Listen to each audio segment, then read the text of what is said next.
welcome the next comedian coming up, Kat Brown.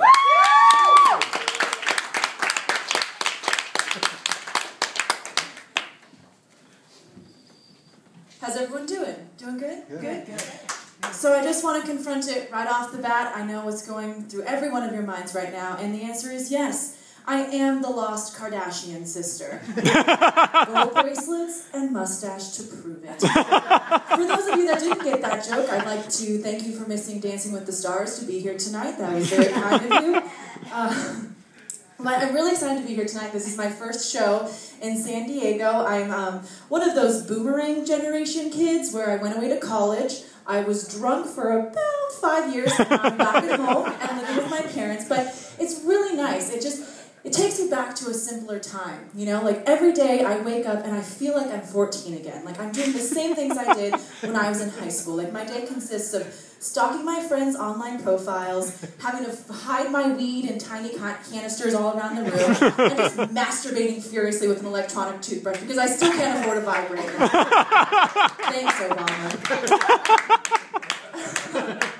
So I feel a little bit out of place with my generation because I'm living at home. Like the other day I heard a song on the radio came on and the artist was like, flippity-dippity-doo, flip you around like a crepe. It's true, that's what a horny guy likes to do. You know what I'm saying?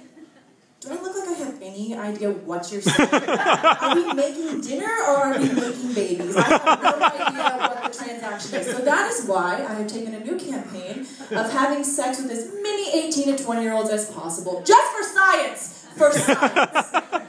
But that's not a desperate plea for sex. I don't want you to think that, because I'm actually having a bit of a love affair.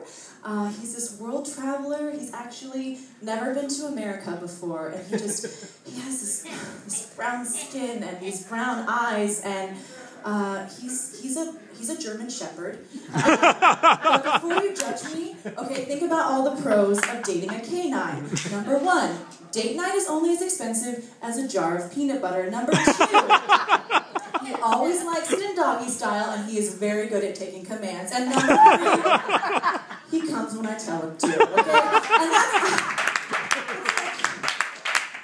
what freaks me out about myself, is that, like, I'm here on this stage on a Monday night telling jokes about fucking dogs, and, like, my friends are getting married and having children. It's like, I should not be within 10 feet of a child, I mean, by law, but you know what I'm saying? But, like, I shouldn't be in charge of anything. Like, I just finished graduate school at UC Santa Cruz. My womb is the equivalent of a Volkswagen van at Woodstock. If I gave birth, it would be to Seth Rogen, okay? Like, at this point in my life, I just care way too much about, like, Trader Joe's Indian cuisine and YouTube videos to care for a human life, you know? So, like, I spend most of my time just making sure these eggs don't get fertilized so that I don't have to get all fat and then pop a bloody thing out of my machine and then have it stuck on my teeth for 9 months and ruin my life. Am I right? Miracle of life. So,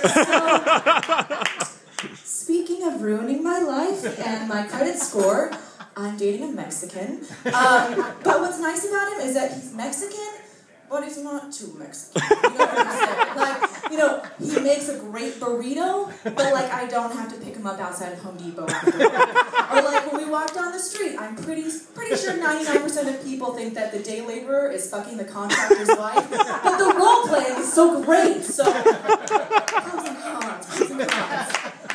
But that is true. I do think it's really important that if you're in a relationship, you need to keep it spicy with role play. But, like, we're both very creative types, so we kind of go for the unconventional role playing. Like, I'm the sexy cougar, and he is like an older Indian man that's trying to sell me a cell phone in a mall kiosk. Or like, he's the Thanksgiving turkey, and I'm a perfectly preheated oven. Or my favorite is when we play Two Cats in Heat, and that's where we drink milk out of bowls and then play with a ball of yarn, and then I shit in the litter box. It's awesome. But I'm trying to get healthier, you know, I mean, I know it's a little bit past New Year, but I'm really trying to go to the gym, but I can't focus on anything except for looking at the people that I would never want to have sex with. So I made a list. So I thought you'd maybe want to know to not be these people. Number 1 person I would never fuck at the gym is the guy that wears sunglasses even though we're downstairs in a windowless room. Number 2, the bitch that sits on the one machine that I want to use and Instagrams pictures of her thighs. What is she doing? Number 3, The one guy that will not wipe down any machine that he sweats on for 45 minutes because I'm pretty sure he would ask to come on my face while saying booyah.